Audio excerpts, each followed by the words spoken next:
Shalom Israel. Before I start, I want to give all glory, honor, and praises to Yahweh, Ba'ashem, Yahushai, Mahar, Rakar, Kadash. Double honors to the elders and apostles in Israel, the rule and teach all, to the Akims on the highways and byways, and those pushing this word in truth, sincerity, to the brothers and sisters in the truth. Now, what I want to do is just touch on a lesson that my brother was doing. It's called Ruth the Moabite or Israelite, question mark. That's on Yashrola's 20-minute breakdown. Watch and subscribe. But due to the name of his channel, Yashrola's 20-minute breakdown, the brother only has 20 minutes to try and show what he's trying to show. So some of the stuff I want to go through, he wasn't able to go through because of the time limit that he had against him. So I just want to touch that same thing, because the scriptures refers to Ruth as a Moabitess, and because of that, many of our people believe that she was a Moabite, not realizing or taking into consideration that throughout the scriptures, a number of our people were called different names, even like us today. We might be called Jamaican, Black British, Afro-Caribbean, African American, so on and so forth, Hispanics, but ultimately we are what? We are Israelites. And just because we are called by these names, that don't mean that's who we are.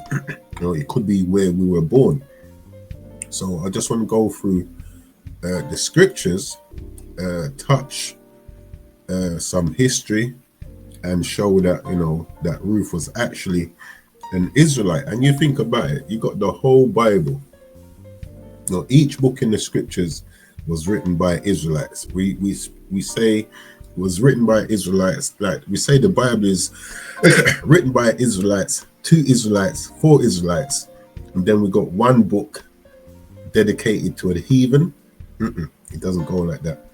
So Lord willing, this is edifying. So let's start off. This is Ruth chapter 1. It says, now it came to pass in the days when the judges ruled, and we have to bear in mind that at this time, each tribe had their own judge that ruled over them. Sometimes these judges would be referred to as gods. Let me bring out a precept to show that. I think it's Deuteronomy 1.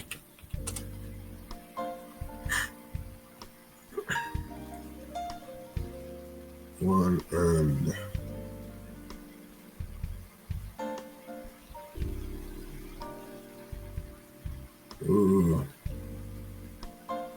actually, Slakia. Try and find something.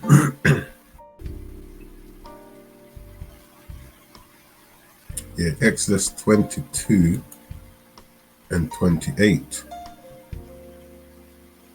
Says, thou shalt not revile the gods, nor curse the ruler of thy people. So when it's referring to gods in this verse here, it's referring to the judge or the ruler of your people. Now, word that's used here,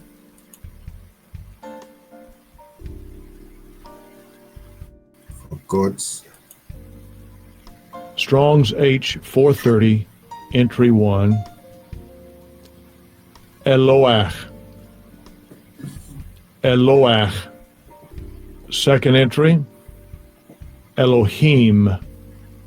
Elohim. Okay. And the third entry, Eloach. Eloach. Sounds the same as the first.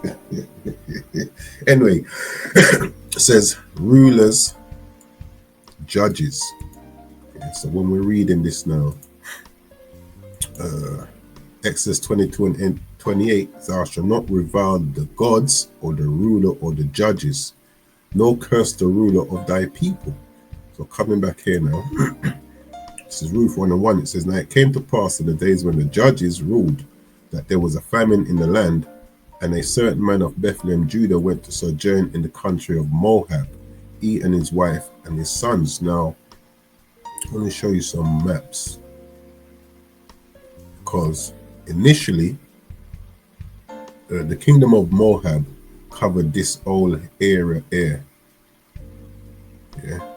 Now at that time that we're reading about, there's a river that runs through it along here called the River Arnon.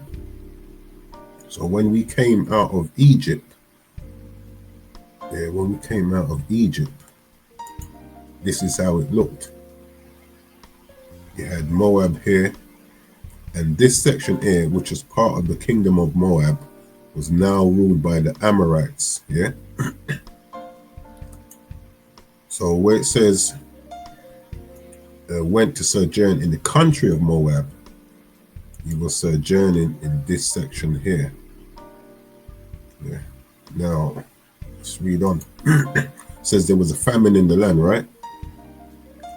Now when we go to verse 4, because you know the men died off, and it's Naomi and her two daughters-in-law. So it says in verse 3, Ruth 1 and 3, and Elimelech, Naomi's husband, died, and she was left and her two sons.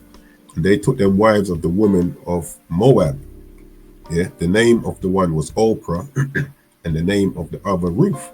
And they dwelled there about 10 years. So because it said they took them wives of the women of Moab, yeah, a lot of people read into this and said that Ruth was a Moabite. And the scripture also refers to her as a Moabitess. Actually,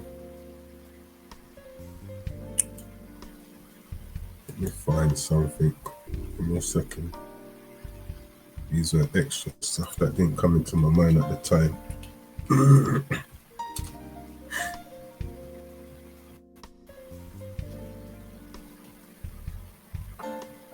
24 and 22. Look up this road. And they got it.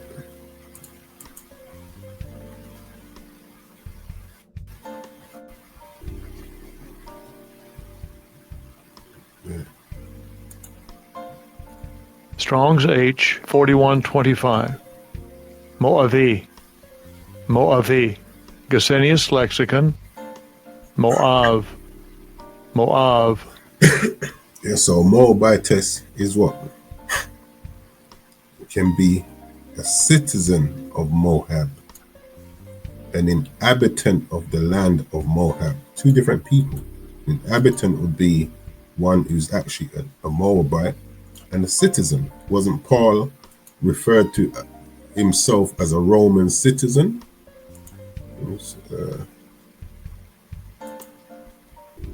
This is just extending. Oh man, I think he did.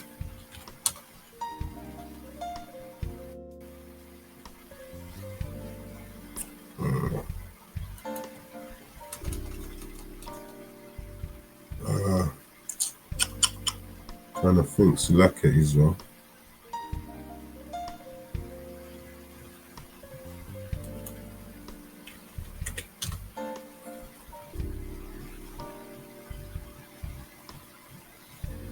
No, Paul referred to himself as a Roman. Yeah. This is Acts 22 and 25. And as they bound him with thongs, Paul said unto the centurion that stood by, is it lawful for thou to scourge a man that is a Roman and uncondemned?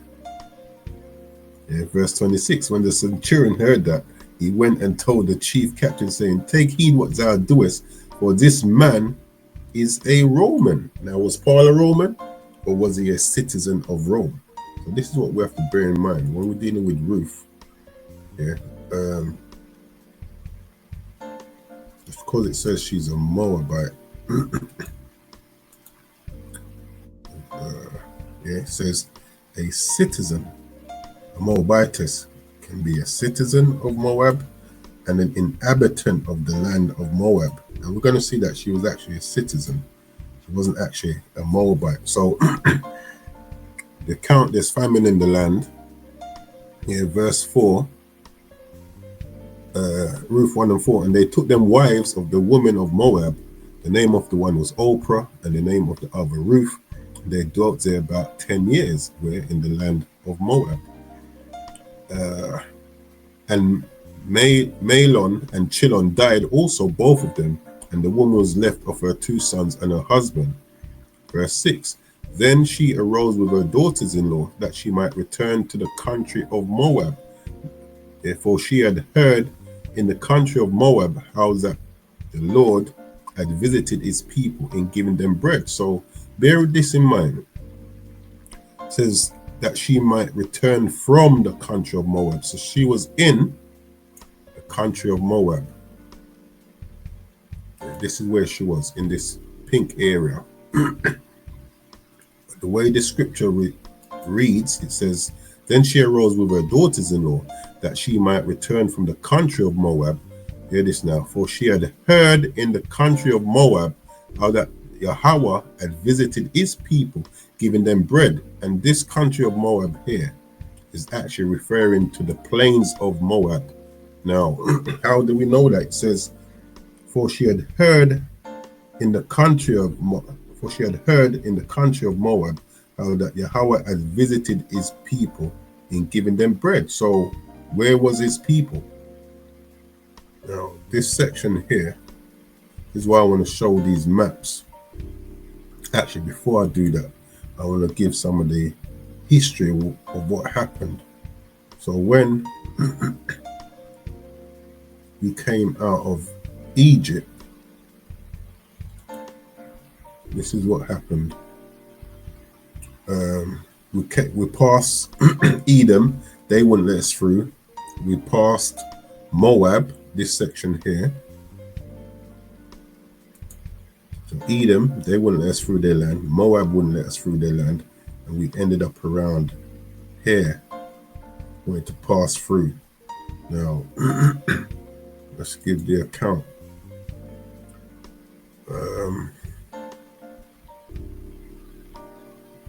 It's lucky.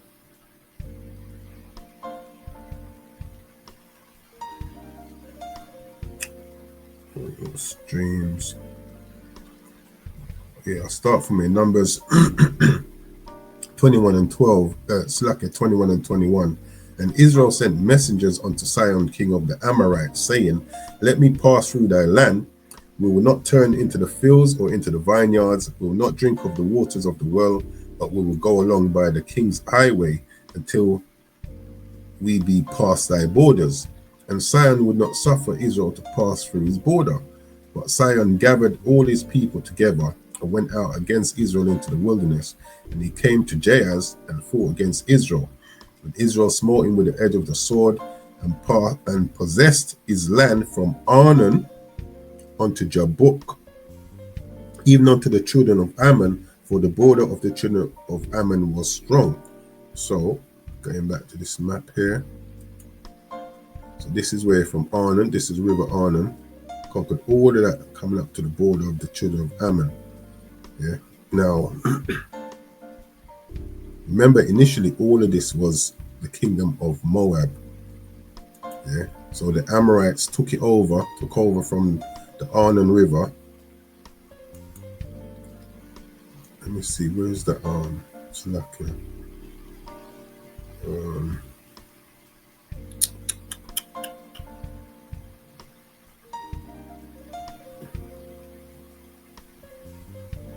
Alright, now this is slightly incorrect, and you're going to see that it's incorrect once we continue through the lesson. It says the tribe of Reuben was granted land east of the Jordan River, north of Moab. After the Israelites defeated Og and Sihon, the land of Reuben was part of the northern kingdom of Israel, which fell around 723 BC. So, where we conquered was this section here when we came out. So when she's saying, and it says the tribe of Reuben, because Reuben, Gad, and Manasseh, when we came out and conquered them, we conquered going all the way up. Yeah, all the way up here. And Reuben, Manasseh, and Dan wanted to stay on this side they wanted this side to be their possession because it was good for cattle. So when you read the account, they wanted this side, and Moses told them that the men has to help the other tribes get their land, and then they can come back and possess these land, which they did. Now, when they came back, let's see who possessed what. So you see Moab, this is the Arnon River. Reuben controlled this area. Now, this area is actually referred to as the plains of Moab. See, on this map here now, you can see plains of Moab. Yeah, Moab down here, the Arnon River, and then you got the plains of Moab. So coming back to Ruth, when it says then, Ruth 1 and 6, then she arose with her daughters-in-law that she might return from the country of Moab. So where was she? She was in this pink area. Yeah, and she went to go back to her land, Judah. For she had heard in the country of Moab how that Yahweh had visited his people in giving them bread. And that will be where? That will be this section, which is known as the plains of Moab that we controlled. Yeah. But watch. So when we jump down, it says verse 7, wherefore she went forth out of the place where she was, and her two daughters-in-law with her, and they went on the way to return unto the land of Judah. And Naomi said unto her two daughters-in-law, go, return each to her mother's house. Yahweh deal kindly with you, as ye have dealt with the dead and with me. Yeah. And why she's telling them to return there? Verse 6, for she had heard in the country of Moab how that Yahweh has visited his people. So what people did he have in this part of the country of Moab? Yeah, who control that? Reuben. Yeah. Let me jump down now to verse 14, Ruth 1 and 14. And they lifted up their voice and wept again. And Oprah kissed her mother-in-law, but Ruth claved unto her. And she said, behold, thy sister-in-law is gone back unto her people, and unto her gods. Now watch what she says. Returns thou after thy sister-in-law. And we know when we read about Naomi, she was a God-fearing woman.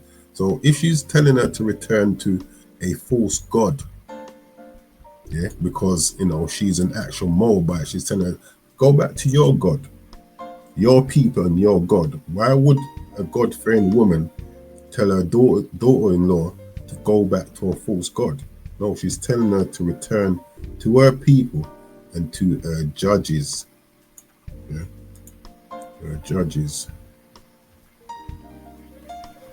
Same word. Let's say rulers, judges. That's what she's telling them to go back to. You go back to your people and to your rulers. And personally, I believe she was a Reubenite, because that's the land that she's been told to go back to. Yeah. So I'll read that again. Ruth 1 and 14.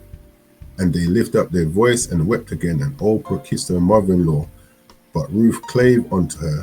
And she said, behold, thy sister-in-law is gone back unto her people and unto her gods. Return thou after thy sister-in-law. And where would that she would have gone to? It's verse 6. Then she arose with her daughters-in-law that she might return from the country of Moab. And she was actually in the land of Moab. For she had heard in the country of Moab, which this would be the plains of Moab, how that Yahweh had visited his people in giving them bread. So you had our people in this part of Moab, which is the plains of Moab. Yeah. So going back to this map again,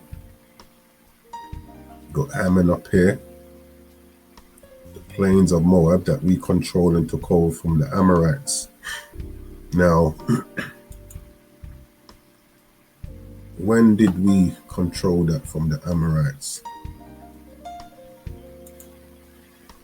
So search says the Israelites, led by Moses, defeated the Amorites east of the Jordan River, including the kings Og and Sihon.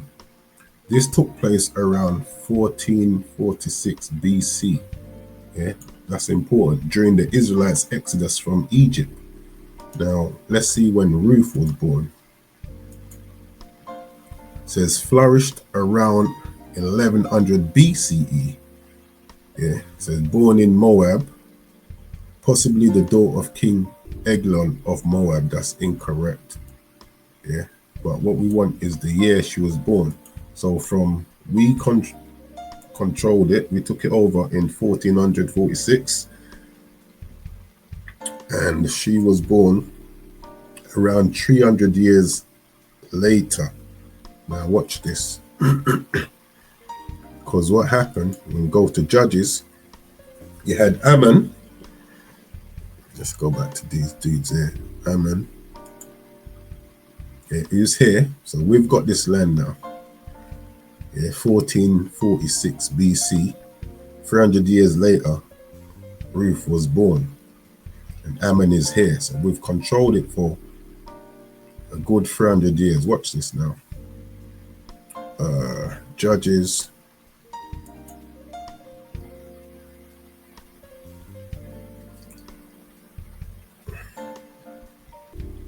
Judges 11. Now what happened here?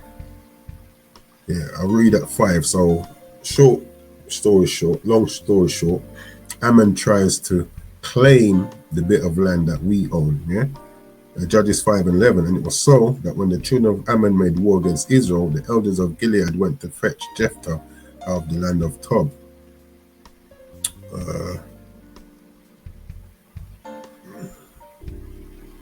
Get some context.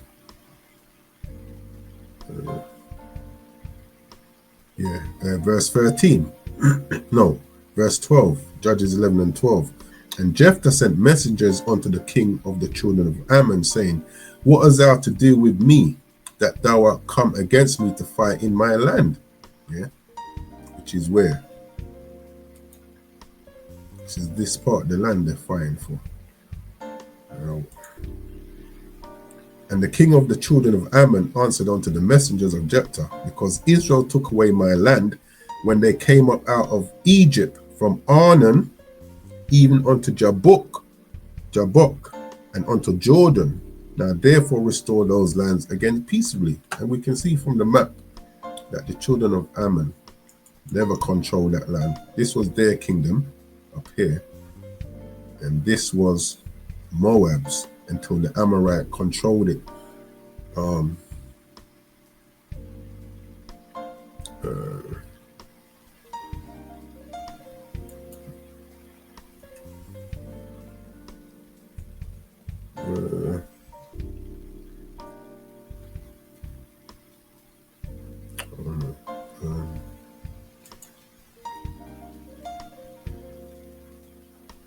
It says,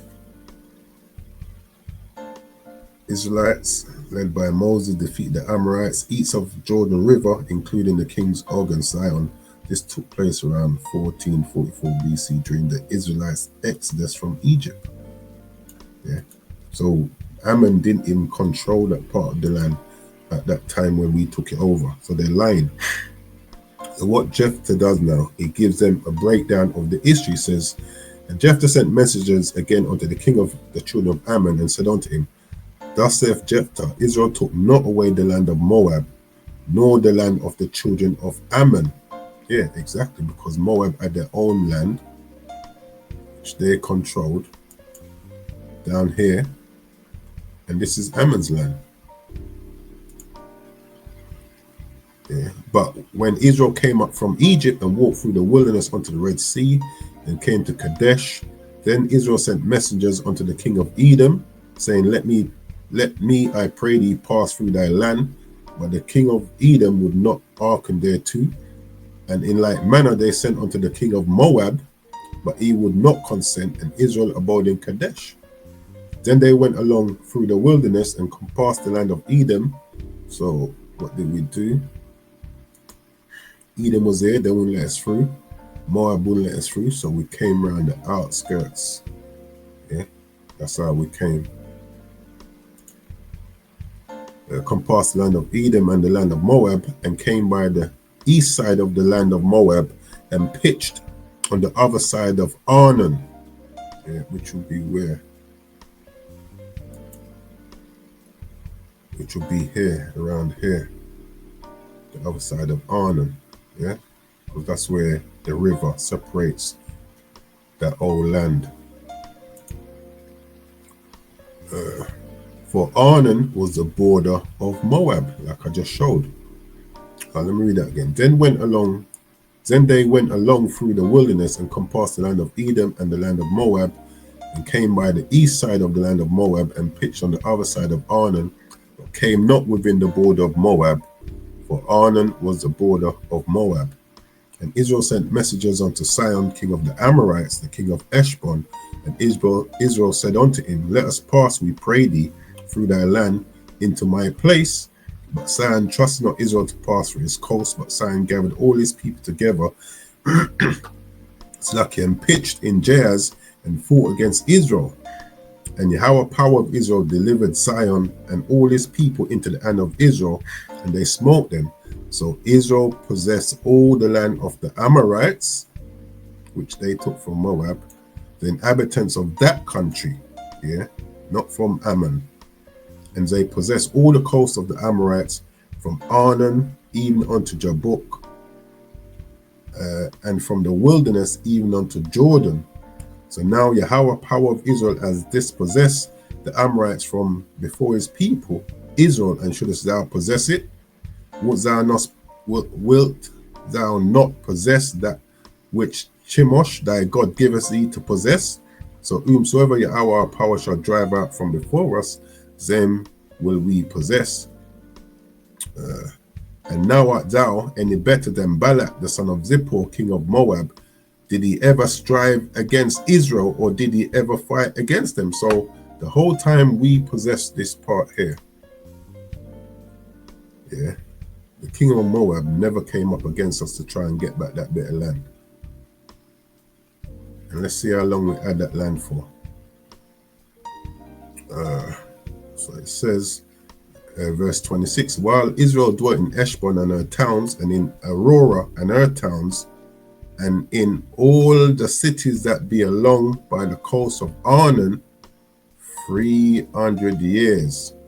Why therefore did ye not recover them within that time? So we possess this in, going back to this now,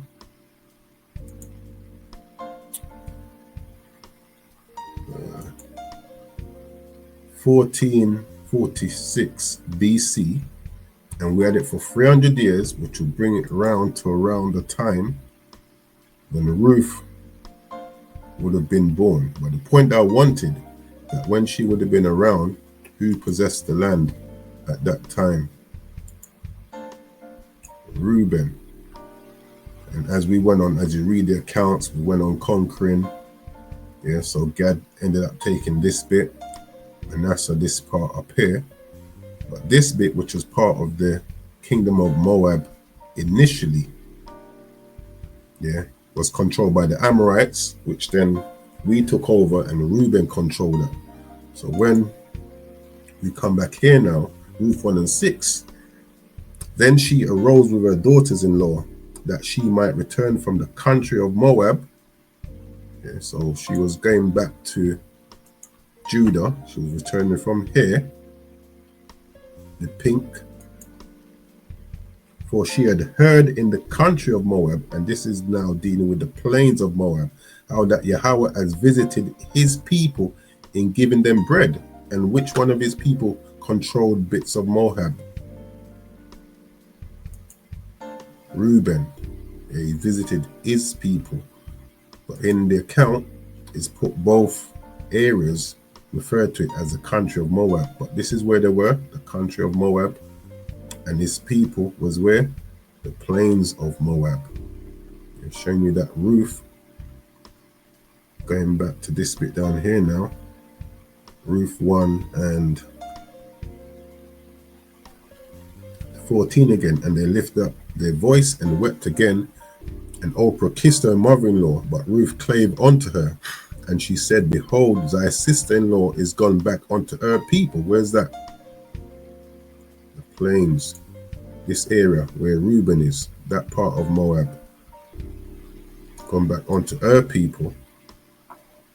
Return thou after thy sister-in-law.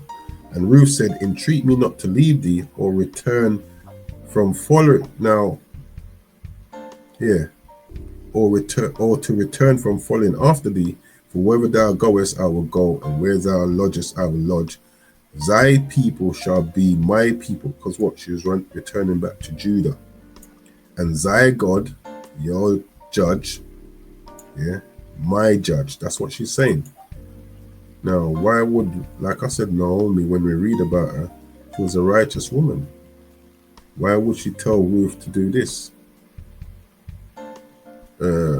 Ruth 1 and 15. And she said, behold, thy sister-in-law is gone back unto her people and unto her gods. Returns thou after thy sister-in-law. Showing you that she's referring to the gods here. Is referring to judges. Because Naomi will not be telling her to return to a false god. Follow your sister-in-law and go back to a false god. Yeah, so what I want to do is go through some scriptures now and show you that our people throughout the scriptures have always been referred to at times by another nation, the term of another nation. Now I showed you that Paul referred to himself as a Roman. This is Genesis 25 and 19, and these are the generations of Isaac, Abraham's son. Isaac begat Jacob, Abraham's son. Abraham begat Isaac, and Isaac was 40 years old when he took Rebekah to wife, the daughter of Bethuel, the Syrian of Padanaram, the sister to Laban the Syrian. So these two are being referred to as Syrians. Now let's see if they are Syrians. So Genesis 23. Is it 15? Yeah. Genesis 23 and 15. Remember, Laban and Bethuel is referred to as Syrians, right? And it came to pass before he had done speaking that behold, Rebekah came out, who was born to Bethuel, son of Milcah, the wife of Nahor, Abraham's brother. Okay. Abraham's brother. So Bethuel is Abraham's nephew. But was Abraham a Syrian? But what did it refer to his nephew as? A Syrian. Yeah, Nahor's sons. No, that's one. This is Matthew chapter 10 and verse 1. And when he had called unto him his 12 disciples, and we know all 12 were Israelites, he gave them power against unclean spirits to cast them out. Let me come back here.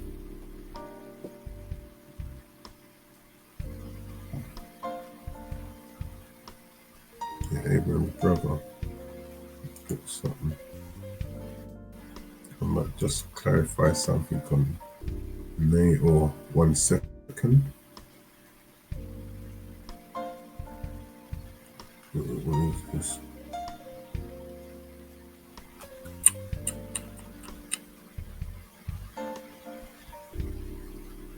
Yeah. Genesis 22 and 20. And it came to pass after these things that it was told Abraham, saying, behold, Milcah, she has also borne children unto thy brother Nahor. So his descendants, Bethuel and Laban, is referred to as Syrians, but we know Abraham was not a Syrian, nor his brother. Okay? But they were referred to as Syrians. Matthew 10 and 1. And when he had called unto him his 12 disciples, all Israelites, he gave them power against unclean spirits to cast them out, and to heal all manner of sickness and all manner of disease. Now the name of the 12 apostles are these. Now let's check out these names. The first, Simon, who is called Peter, and Andrew his brother, James the son of Zebedee, and John his brother, Philip and Bartholomew, Thomas and Matthew the publican, James, the son of Alphaeus, and Lebbaeus, whose name was Phaeus. That always makes me laugh when it rhymes. Simon, the Canaanite. Yeah. And the reason why he's referred to as a Canaanite is to distinguish him differently from this Simon. Yeah. He most probably dwelt amongst Canaanites, whatever. But he's referred to Simon, the Canaanite. Now, was he a Canaanite? And Judas Iscariot, who also betrayed him? No, he wasn't. He was an Israelite. But what I'm doing is showing you that our people have always been called by various different names, just like we do today.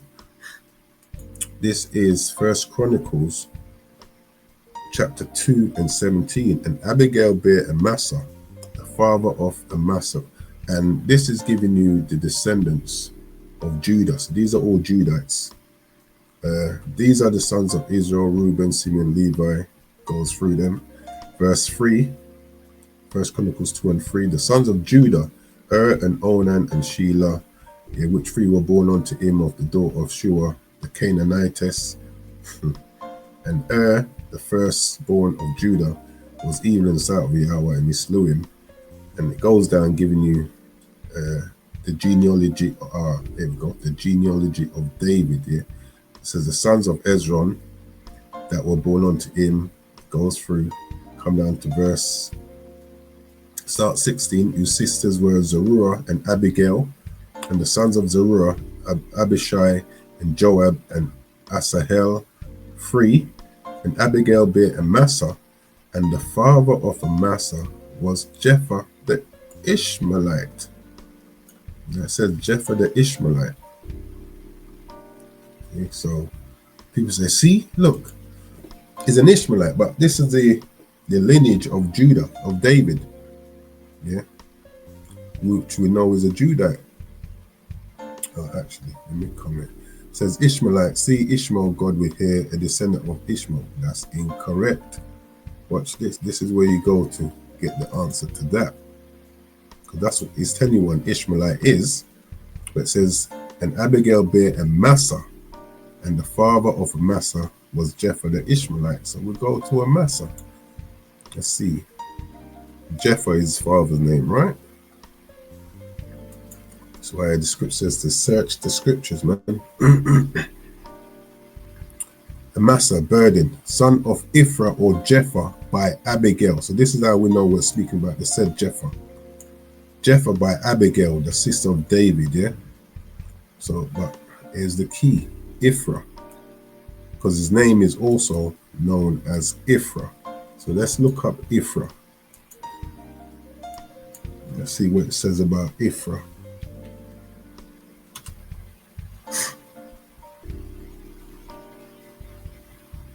And that comes up once. It's 2 Samuel 17 and 25. And Absalom made Amasa captain of the host instead of Joab. Now let's check which Amasa this is. Yeah, so that we know we're speaking about said Amasa. See, son of Iphrah or Jephthah by Abigail. So this is 2 Samuel 17:25. And Absalom made Amasa captain of the host instead of Joab, which Amasa was a man's son whose name was Iphrah. The what? The Israelite that went into Abigail, the daughter of Nahash, sister to Zeruiah, Joab's mother. Yeah. So just because we see Moabitess, Canaanite, Syrian, that don't necessarily mean that they're of those people. Yeah. I'll close out with this. Isaiah 65 and 15. And this is us today. And ye shall leave your name for a curse unto my chosen. For Yahweh power shall slay thee and call his servants by another name. Now we're African American, West African, Puerto Rican, no Black British. It goes on and on, but ultimately we are who? Yasharallah. So yeah, Ruth was not a Moabite. She was an Israelite. And more than likely, she was a Reubenite. Remember, come back to this again. Ruth 1:14, and they lifted up their voice and wept again, and Orpah kissed her mother-in-law, but Ruth clave unto her. Slakia, and she said, behold, thy sister-in-law is gone back unto her people. Yeah, why is she gone back to her people? For she had heard, verse 6, in the country of Moab, which will be the plains of Moab, because they're already in the country of Moab, how that Yahweh has visited his people and given them bread. So it says, and she said, behold, thy sister-in-law is gone back unto her people and unto her gods. Returns out after thy sister-in-law. Yeah, return after thy sister-in-law. But Ruth, she said, look, your people will be my people, and your God, meaning your judge, my judge. Yeah, so Lord willing, that was edifying. With that, I'm going to close out and give all glory, honor, and praises to Yahweh, Ba'ashem, Yahushai, Wahar, Rakah, Kadash, Kwam Yasha Allah.